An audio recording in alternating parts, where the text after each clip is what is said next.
তীব্র গরমে হাঁসফাঁস করছে চুয়াডাঙ্গার জনজীবন। বেলা গড়ানোর পর থেকেই রোদে প্রচণ্ড তাপে বাড়ছে গরমের অনুভূতি।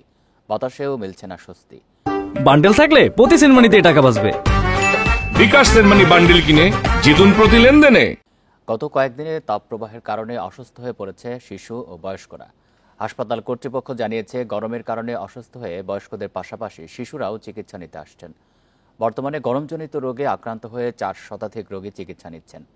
নার্স ও চিকিৎসকের সংখ্যা কম থাকায় সেবা দিতে হিমশিম চিকিৎসক ও নার্সরা।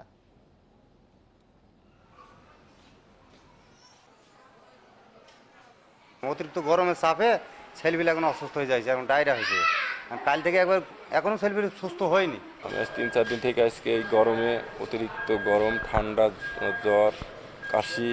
হাসপাতালে ডায়রিয়া, পেটে ব্যথা বা বমিতে আক্রান্ত হয়ে অনেক রোগীর চাপ আমাদের সামলাতে হচ্ছে এবং এক কথায় আমাদের সদর হাসপাতালে, বিশেষ করে চুয়াডাঙ্গা সদর হাসপাতালে জনবল সংকটের কারণে আমাদের এই রোগীদের ব্যাপক চাপ সামলাতে আমাদেরকে হিমশিম খাওয়া লাগছে।